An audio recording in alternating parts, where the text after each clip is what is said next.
Good evening, everyone. Welcome to Cape Conscious Media's Edutainment Podcast with myself, Chad Cupido, and my co-host, Fagan. Fagan Muller. Are you looking at me like that, sir?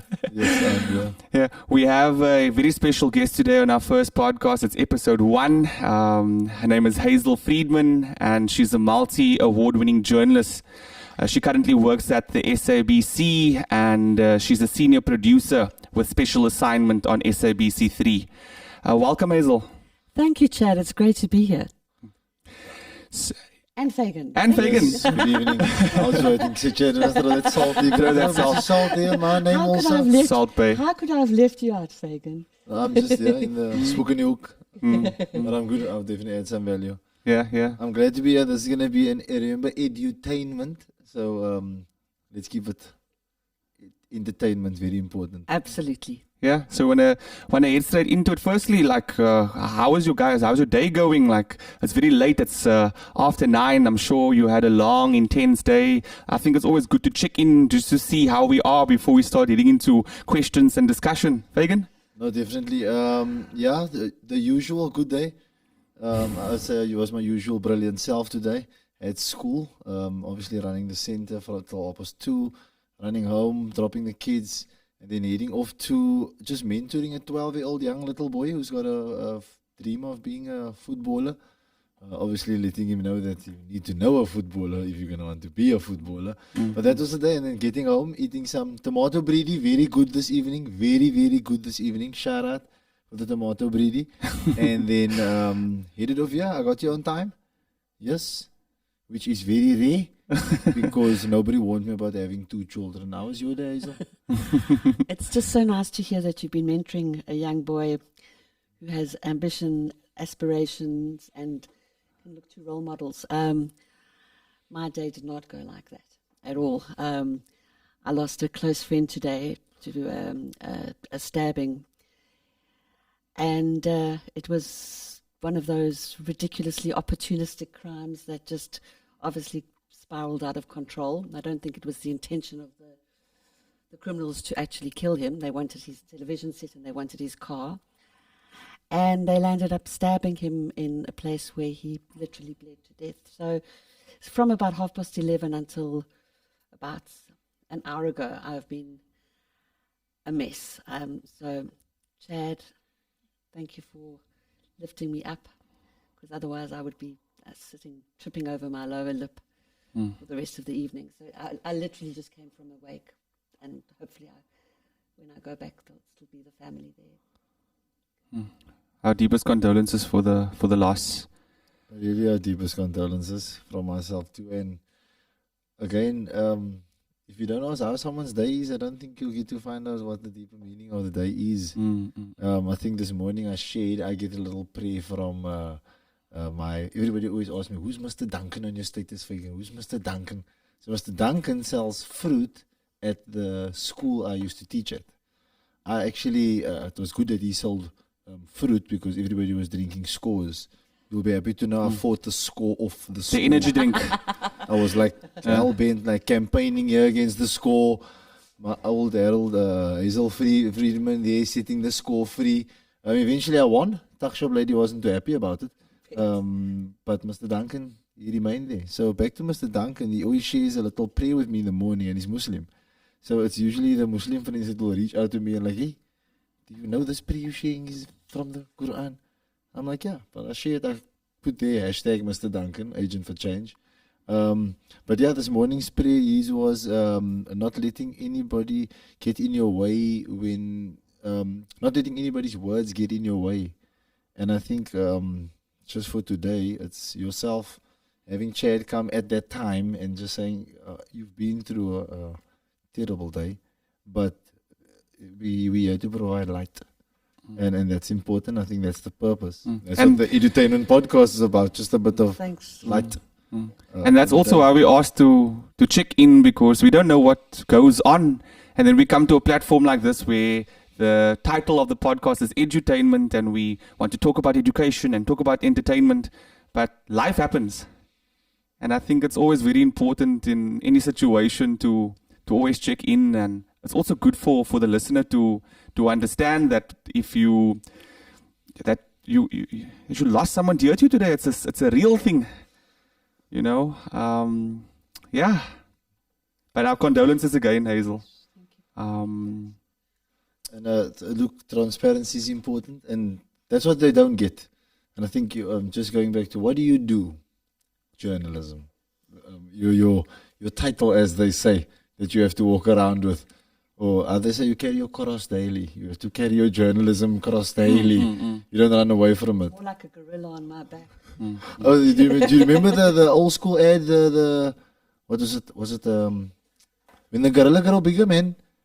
Which one? I think it was what was this? Absolutely correct. It wasn't Vodacom. It wasn't. It was chicken again. It was You're chicken again. absolutely correct. Yeah. The more wings he ate, the bigger the gorilla got. My wife was actually in that ad, one of her claims to fame, but obviously the camera just flashing past, not the bra with the gorilla on. But again, like you say, you carry that cross daily. And the journalism is I have to say, future-proof. Well done. Great choice in career. I'm sure you chose it how many moons ago? I never chose anything. I always am chosen. Oh, yes. Or else I lurch and I slurch and I stumble and I fall into something. That can be a hole of opportunity or an abyss of bottomless experiences. So you've been in the role for as long as you can remember. What amount of years? When did you start? Did you study it or? No, that was the other irony. I'm actually, my only qualification is I have a master's in art history. I am a qualified art historian, whatever that is. So journalism was really, I've always had a natural curiosity, about people. When you go always, you're going high school or you're writing about people? From high school, and then that's also with apartheid South Africa, that grew into an immense sense of purpose. Nice. To do something that would not only create awareness, but also galvanize change in our country towards the dream, which was this rainbow nation, well, not this rainbow nation, but a rainbow nation, a non-racial democratic South Africa. So everything I've ever done in journalism has been geared towards this country, unashamedly. So what got you into the profession in the start? Did you feel that, if you look at journalism by definition, one of my favorite definitions is that we're the buffer between society and the government. Did you get in it to tell stories? Was it a passion, or did you feel that at that time it was actually a need? Because you did say that you became a journalist, or you started practicing during the apartheid regime. So I'm sure you wanted to be a mouthpiece, right? I wanted to tell the truth. Yes. Because I still believe journalists should be truth tellers. I know there are subjective truths. There's my truth, there's your truth, but there are facts. There is evidence, and I'm making it sound very dry. But what actually propelled me into wanting to tell the truth and set the record straight was doing an outbreak of cholera in KZN, and I think the South African nationalist government at the time said that we had caught it from. I think it was a river in Mozambique that had was flowing into South Africa. And I realized that, in fact, the rivers from South Africa were flowing into Mozambique. So I went on this pilgrimage to show how, in fact, again, other countries around us were being used to scapegoat this racist ideology, even when it came to a preventable disease such as cholera. I love the deep dive. Like you said earlier, you go down into the deep abyss. You really the river has taken you. And I've read of when you have to go.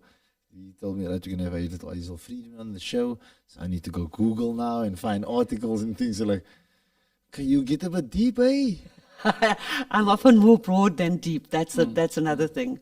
Oh, okay, so sorry, we need to know the terminology is very important. So the deep, broad, extremely broad, and again that's we just go for the passion you probably, and I like to go to the deep, like so where it started. You know, was there that high school teacher that encouraged it, or that primary school teacher that encouraged it? Because there must be, because again, Edutainment Podcast, I always will say this every show. Everybody remembers their favorite high school teacher. You know, that's a very interesting question, because I remember my high school years with horrendous disdain, distaste. But there was one teacher, and it was the English teacher, and his message to me, because I also developed I loved writing. I used to love writing, but then I developed a terrible writer's block. He said to me, the most important thing is to be able to communicate. The other stuff is the icing on top, okay? The adjectives, the metaphors, the irony, the satire, all of that. The whole point is to communicate. And that really did resonate with me. And even though I often am incommunicable, but So you were a good communicator all the way through your childhood. From how early were you a journalist? I was a terrible communicator. Okay. But the words on the page is a bit different. That's the medium again. It was about having to say. There was so much to write about, so much to shout about, so much to act on, so much to record, so much to document, and that hasn't changed, you know. Yes. And I think that's the fuel that keeps my fire raging. I mean, it's a little bit sort of damp at the moment, but that is it. Yeah. And where did you grow up? What schools did you attend? Getting really, really Come on. personal. Give us some. A multitude. I grew up as a nice Jewish girl in a lower middle class suburb in Johannesburg. Went to an all Jewish school. Okay. That was populated by fairly rich, elitist kids. It was not a good fit. Went to a couple of other schools. Was not a good fit there. And then finally matriculated and went to university and studied art history. But then became quite politically active when I was at university. That was when I had that was when my education really began. Through student liberation politics. Play any sport on school? I was a dancer and a runner. So that's where the art comes in. It sounds like I don't want to know what I'm going to do at university. I'm going to go stand in the art line. If I had my way, I would have done music. Music is my first love. It's the soundtrack. So what instrument? Keyboards. Still? Yeah. I'm very, very bad at the moment because I don't practice. But I do most of the soundtracks to my documentaries. So I would love to be doing what you do, but technically I just don't have. Hazel, just into the mic, eh? Oh, sorry. Yeah. Yeah. Okay. Perfect. And in your early, what was the first story you did, or the first interaction, the first story, something that really made you feel that, hey, I can do this as a career? It was that cholera story. I was at university doing history of art, so there was no correlation between health and history of art. But I decided to go on this pilgrimage to KZN and follow the cholera trail. And I did it for a leftist publication called Work in Progress, WIP. It was kind of quite Nice. and so they accepted it, and they appreciated the extent of the research I went into in terms of actually journeying through this cholera-infested region. And then it kind of dissipated, and I thought, I'll stick to galleries and curated exhibitions and stay out of the muck and stop sniffing in drains. But then, it's a long, convoluted story, but that really was my first story. It sounded like it was very investigative, because you currently are investigative journalist. So is that where your passion lies? Wanting to seek the truth and then find it and then... Yes, it's a good question. It is where my passion lies. I think we all are, in some ways, all investigative journalists. But you asked an interesting question in the list that you gave me, that are we all citizen journalists? Yes and no. I don't believe we're all natural citizen journalists in the same way as I don't believe we're all natural musicians or painters or even Right. writers, but we're all editors. We all are natural editors. We edit our lives accordingly. We edit our lives in terms of what makes most sense to us and what we gain most purpose from, I think. And that's where, and yes, in how that would relate to citizen journalism, one has to be an active participant in the community, in the society in which you live. And especially an environment that is so bipolar as ours. I mean, you were talking about your day and inspiring a beautiful young boy to be something more than, to live his dream. And I bet that the guys that stabbed my friend today at some point would have also had those dreams. 100%. And, yeah. In the car, myself and Hazel were like talking about, what are some of the, like why did they do it? And we did have maybe a difference in view, but I think it's important to discuss it because it's an issue that is not going to stop if there's no form of intervention, in my opinion. And my intervention is definitely through education. The point that I was, I feel very strongly that in areas where there is, a high poverty rate, it's normally followed by a high crime rate. And I'm not trying to, pick on, the socioeconomics and areas that are poor and say that they are criminals. But, if you look at the statistics, you normally, you find an area with, where there's poverty, the crime rates are higher.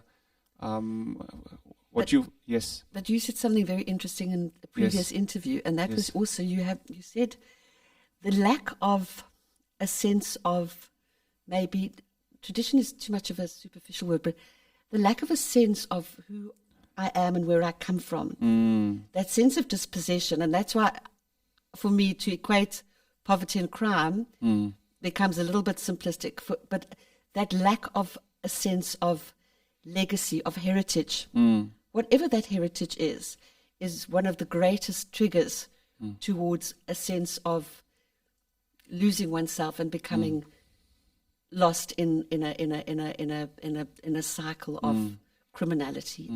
For me, and that's why that's why gangs play such a powerful role, because that is the ghetto family. And also, if you look at a lot of people's perceptions about colored people, in inverted commas, impoverished people that live in socioeconomics where there's the fatherless generation, where there's no access to resources, etc. What you'll notice is people from those areas, they're seen as the worst. So they're normally called gangsters, and a lot of people, they in a sense believe in that identity, and that's also something that is protected, as well as in many cases celebrated. And it brings light to your point to say that if people from the Cape Flats, for example, did have some form of identity, that they wouldn't really act in that way. We all need a sense of identity, and that's the thing. Whether you're an old, privileged, self-entitled whitey, or somebody who's been brought up in a rural environment, we all need a sense of identity, and where we get that from is what shapes us in terms of what we become. So just a simple thing, I belong. I mean, the I belong principle is the number one. Everybody wants to belong. And the group dynamic is obviously what we are speaking about. And very importantly, with everything within poverty areas and so forth, with high poverty and high crime, there's very little representation. So representation of good models. So the good model is the gangster, who unfortunately their cycle's been going on for years. So they keep it going. He's wearing the best clothes. Even they know how their system work. They even know they can literally put out a CV and ask the people to throw in the CV. You need to look a certain way, a certain height. They take a certain child. They watch him for a certain time before they see a certain thing they can pick on. They look at the home already, not this one. This one's got a good family, so okay, don't fetch him. He's letting him easy in his life. I call the last 20 years the fatherless generation. And it's because of some fathers are there, still not present, because the absolute belief system. So I call it your abs. What is the absolute belief system? Before we focus on the culture, because the culture, you actually see that the other night when you were in the Xhosa class. You said culture must be prepared to evolve. I think that's what you said. But I heard it along that lines, and it sat with me. It was like an earworm all the time. Because what I do when I go into football clubs and into entities is to shape the culture. So people want to know what's the culture here. So, for example, if you go into a football club, there should be a culture of you have to be at training on a certain time. You have to have your apparel at a certain time. There's a discipline. Thank you. So now those are words that people are scared of. So people are scared of the word discipline because it's very strong. Like you don't want to be disciplined. It's a demand. Another word that people associate with pain very hectically now is change. Like, I don't even like to use the word change. I rather want to say it to evolve. Because if you're going to say we're coming in here to change your culture, they're going to attack. And that's why you don't get the better of the gang culture. But if you come in to evolve the culture, because look, they have their set ways. I'm from the deep dusty. I'm both my grandparents from Hanover Park. I'm from the Butts, aka the baths, the swimming pool, and from Cowboy Town. So both sides, and even the two sides of Hanover Park is different. Because that side where the Butts is, because that's where the flats is, so it's a bit more hectic there. There's not a very play outside all the time. My mom must know if I'm outside, come in again. Whereas in Cowboy Town, there was a big field outside. Could say you could play longer outside because it's a field. Safer. It's safer, but yet I'm still in Hanover Park. So the culture is, where is he now? It's that time he needs to get in, right? So I move, my mom decides at the age of 11, right, we're going to move to Strandfontein because it sounds safer. So at the time when we moved there, it was like, it was safe. It was like the Constantia. It was Muizenberg East, you know. Something was we were the la-di-da. I could ride on my bike till 11, 12 o'clock at night. It's not the same now anymore. Now my brother's like, what? Walk around here? You can never walk around in this place now. So again, the culture has evolved. But again, if we look at, we can pull out a graph now and see the culture is now it's definitely in a low, or is it in a high?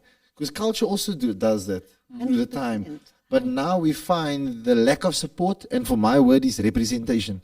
Because even our people of color, and again, like Chad said, colored, I don't, because I played football, when you come into a cloakroom, it's a team, so you can't look at color because you have to pass the ball to the next person. So, but I've seen how someone coming from a background of a person of color, but then again, I've seen people from all the different backgrounds come out. That's why obviously the saying is poverty is a mindset. Because right next to the person that's poor is another person that's poor, but then that person goes to matric, gets a degree, or just becomes. So it's a mindset in that area. I taught for 5 years within the Mitchells Plain community, and I've seen it as a mindset. Because the ones that take on the representation. So I became a representation because I'm from Hanover Park, and I always say it when I go into the community, there will be a couple of people, says brekerig, don't brag here, but there is people that also see the representation of something, because I don't share the story to brag, I share the story because it's possible. That's the whole story. So we have very little success stories. So we have all our influences and so forth now that are representation for our people, but they still depict the same stereotype. So where do we go with our culture? Like, can't we evolve? Can't we speak more about success principles from the culture? Do you think media has a role with regards to that? Because for me, when I used to teach journalism, I taught journalism at Damlin, at Rosebank College as well. And I always told my students, media doesn't always have to be bad. Even if the story comes across as bad, there's always an angle that you choose where you can show some light. So do you feel, currently that media perpetuates, and because of the socioeconomics and because it comes across as bad news, it has an effect on the culture? Yes. I don't believe in blaming all of society's misdeeds on media perpetuation. I mean, unfortunately, we have to tell the bad news. But I think also what you said, absolutely, we do play a very, very, very powerful role in terms of perpetuating certain stereotypes. And one of those stereotypes also, as you talk about, whether it's Hanover Park or Mitchell's Plain or Lavender Hill, is the sense that this is a community, that these are communities without agency. These are communities that are so dispossessed that they have no sense of hope for the future, which in certain respects, yes, if you are living with the daily reality of gang wars and crime and violence, of course, it's going to induce what I call a state of traumatization. You're traumatized. Your trauma is normalized. Desensitized. But within the communities, and I've got a case in point, one of the most beautiful, rewarding stories that I've ever done. It might not have been the best done story I've ever done, but it was certainly in terms of outcomes, was going into a place like Lavender Hill, where you talk about open fields. There was a battlefield there called, well, it was in Bload Street, okay, and it was sort of like the battlefield of Bload Street, and it served as a buffer between warring gangs. But unfortunately, they would also shoot each other across this field, and hundreds of children and adults would get caught in the crossfire. Anyway, long story short, community impetus, vision, dynamism, resilience, tenacity has resulted in that field now being converted into a community hub. So the field is still there, the dynamics are still there, the gangs are still there, but the energy and the mindset has completely shifted. I'm not saying it's going to be a cure-all, but instead of it being a place of blood, the battlefield is now a place of hope and healing. But it's the power of one. You have to start with one. One hub creates another one. And I think that's the... Okay, there's the story. Are you psychic? So we just pull the stories up as we talk about them, which is cool. Level up. That was one of the most rewarding stories I've ever done, because the city of Cape Town had been dragging its feet in getting the lease sorted out for the community, and we just went hard on them, and as a result they had to commit to actually putting their weight behind this. The city's not funding this battlefield at all, but they certainly... the field is in, I think, the second stage of development now, but they still need to raise funds to get it into the third stage of development. So do we deep dive into why the city takes so long in these type of areas? For I think that's a topic for... We're going to throw Hazel under the bus for this into would- the abyss of the city of Cape Town. Because look, we know, and I wrote a few things down we need to answer, because I wanted to ask, what do you mean by without agency? Well, that's the thing, and this is where media plays such Is this where this ties in? Like there's no driving force. We reinforce we don't mean to do it. We go there with the best intentions in the world, but it's also, and it happens also with gender-based violence when we do stories like that. We reinforce the victimization of the victim or the survivor. Okay. When we say agency, it's not to say that anything is possible, because there are going to be logistical problems with this battlefield. There are very real issues that continue to bedevil the area, socio-economic. The gangs might be sort of experiencing a temporary truce at the moment, I'm not sure. But you still... Again, it's rolling with the punches. Yeah. You have to... There's already a culture within there. The culture has to evolve. Yeah. Look, I know of in Pargood, they used to say, on a Sunday, when a Sunday league on Pargood, none of the gangs fight. Because they all have a team. So now it's like the team fights. Yeah, you know what I mean? And then everybody split, and Monday, everybody go back, and then it's back to normal. You can't walk there, don't want to be holding up your gang signs in the wrong area. So what do you think that is? Is it because of community? That people are coming together? Yes. It's again, like I said, you can't stop, you can't go because of the gangs. You must go... it's like I was saying now, you don't say, we have to be in this area because there's gangs. It's like to say you get to be in the area with this gang. So you can learn from that, don't become that, move out. And that's part and parcel of where you are. So the gangs are there. They're creating a field. What can they do on the field so that everybody knows, look, I was at the school in Mitchell's Plain, and my proposal was, because the school was on a corner, so just to go there there's there was actually four soccer teams around. Obviously the kids in the soccer teams are from different gangs as they think they are. But if they all play on one field and they all train on the same day, now I'm putting you in front of your enemy. And you have to play against each other. You can chop each other. With each other, you have to play together. And somehow or some way, there has to be that, because remember that's emotional, the game itself, what it teaches, and kids just being around each other. But there becomes that harmony on that time. And I've seen it in Mitchell's Plain. I've been in Mitchell's Plain, Parkwood. I played Sunday League. It's buzzing. And then people will be like, you can see that's what's his name from that gang there. That's what's his name. His team is called this. His team is this. His team is this. And they're big Chinas. You know what I mean? And they're signing big players. Big boys come down. PSL boys playing here in the Parkwood and in the Mitchell's Plain. But, and again, the representation.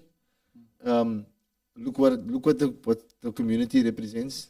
That they're also showing a truth, but they're also accepting that you can't change what is in the community. You can evolve. And slowly but surely, again, the power of one, just keeping on doing the right thing, And that's how you unearth that person who goes from, I almost was into a gang, but now I've come out through this little building they build here, the hub, which is such a great thing now, because I was actually thinking today, is there Wi-Fi in the Dusties? In the Dusties, I call all the areas of the Cape Flats the Dusty Streets. I think there is one. Okay, I never park in there. So normally that's at the libraries and at public government spaces. They can't leave the place, so they need to put in the Wi-Fi. They're going to be building an internet cafe. It's a very, very ambitious project. Very ambitious, yes. And as I said, they haven't gone beyond.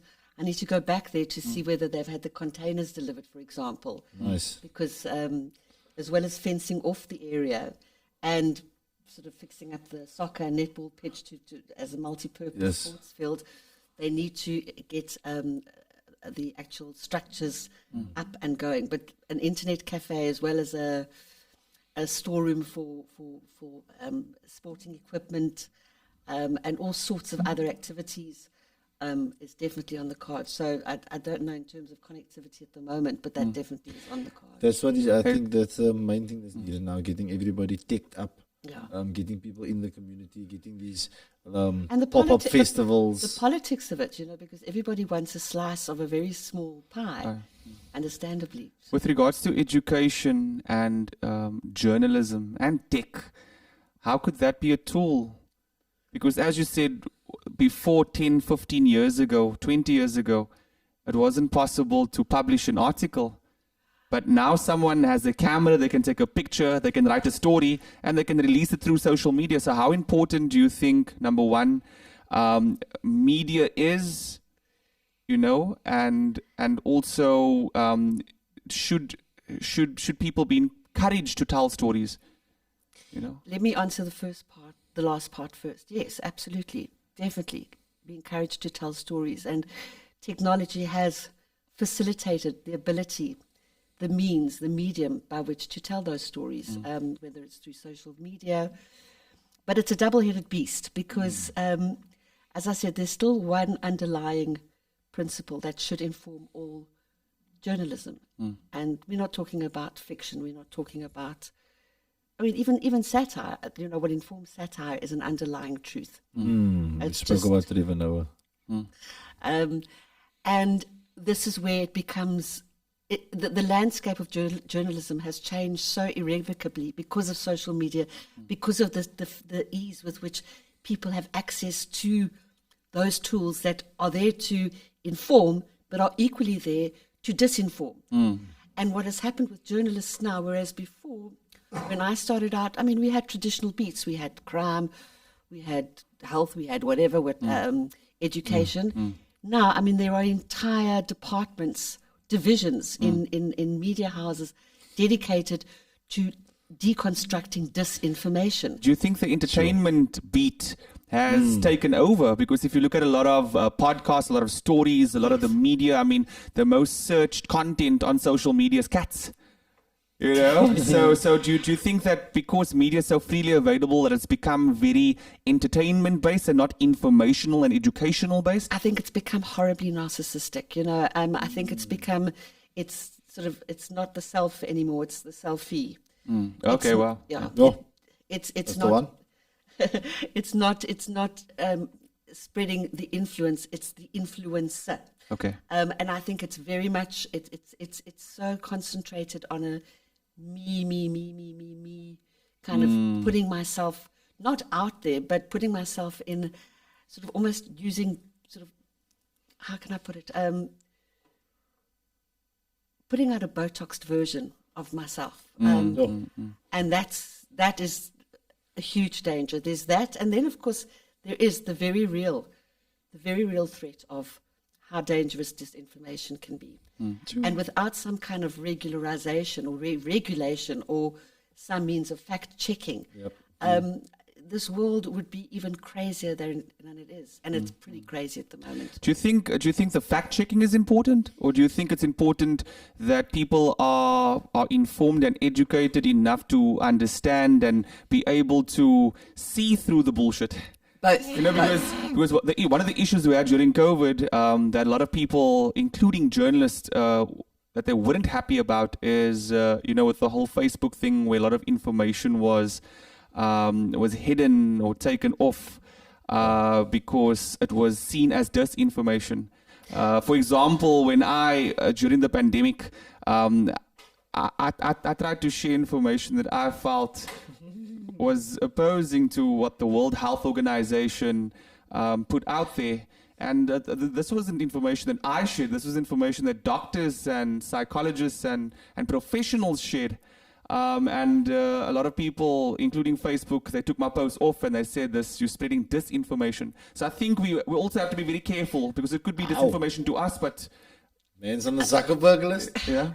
I think that there's On the Zuckerberg list. I think there's a huge difference between dissent, and one should have the freedom to give a dissenting opinion or discourse, and disinformation. Huge difference. Okay. And also because that's also about intent as well. Because all those purveyors of disinformation, I'm not even saying misinformation, are not always doing it because they just are questioning the most popular narrative. They're doing it because they've got an agenda. And one has to also ideally examine every single thing that is put out there by a media organization or by social media. But people don't. People are lazy. People take third, fourth, fifth-hand sources. Yeah. It is such a sort of monosyllabic kind of response.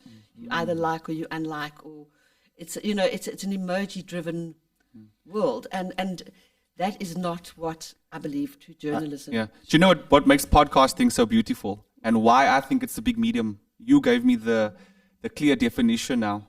It's because now we can discuss. There's discourse on media. There's a reaction. On social media, at least, or most media, you can't actually react. Social media gave us the capability to react. But I think with podcasting, it has this vulnerability. You obviously need to speak, but you can be ridiculed or you can be challenged in the moment. Correct. So you have to be a bit more careful on your toes. And for me, it's I don't know, you just throwing out these analogies here. You must write the stuff down and copyright it, and not the selfie chart, right? It's not the influence, it's the influencer. That's James, You're writing the stuff down. You need to copyright it. You are welcome to use them. I will reference you, Hazel, definitely. But the second one stands out. It's not the influence, it's the influence about the influencer. So, John C. Maxwell, greatest leader under the sun. Leadership is influence, nothing more and nothing less. Beautiful. Now, if you, as the influencer, don't understand your influence, that's where I come in with that representation we were talking about. Because they do not understand, so they going for that monosyllabic, that monosyllabic world. They don't see that they are in that monosyllabic world where they are only functioning under the like, under the emoji, under the share. Because that's all they're checking their insights for. They're not checking who is inspired by me. How many kids have commented, I want to be like you one day.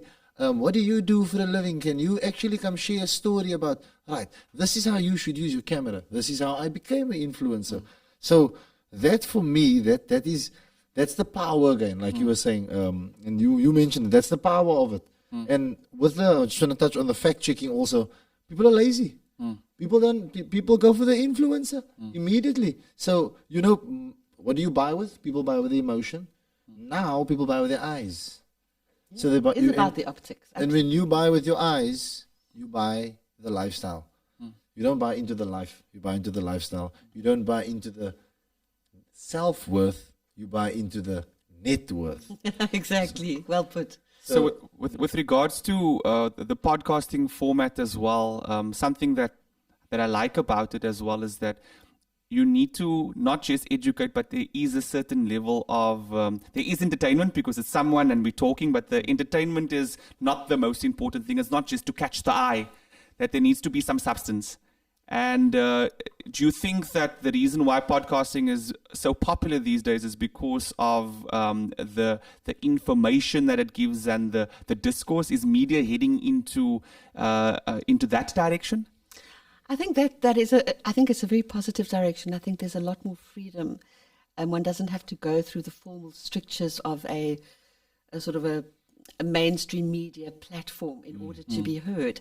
And that's why through podcasting, I think that it's more informal, it is more spontaneous, I presume. And it does allow one the freedom to take the listener stroke, viewer stroke, audience stroke, public into domains that are not accessible through mainstream media or the conventional media that we're used to. So I think for me, it's the melting pot.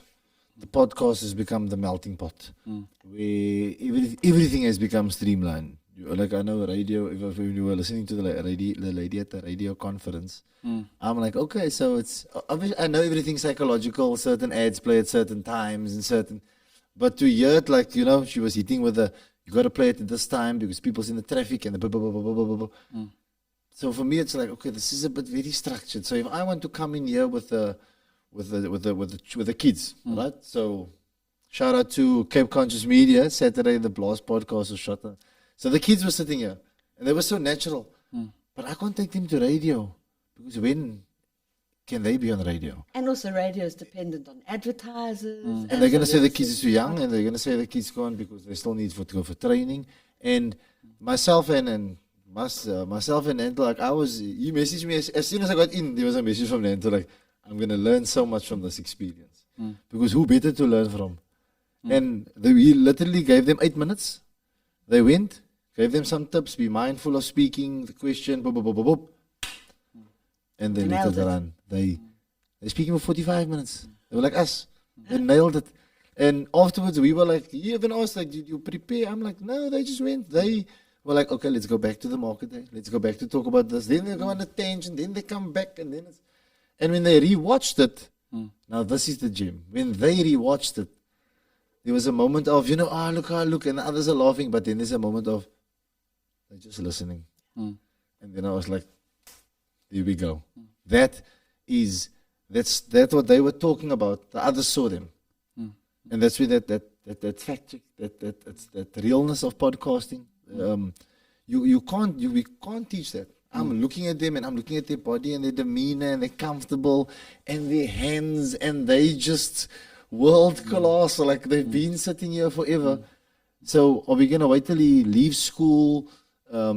Doesn't know what he wants to go do, does a degree that he don't want to do, like me also. He has to unlearn everything that he's learned. Or you can decide now. One of the principles I teach with him is find out quick. So whatever you're doing, find out quick. If you want to be a journalist now, like now I'm getting they all sending me their blogs, so they're just posting now because now it's like, it's real. They've all got blogs. They literally post like 8 articles in the past 2 days because now it's like, what? Blog? Post? It's right there. Boom, here's the link. Boom. It's real. So again, podcasting, blogging again is not in the 2022 school curriculum.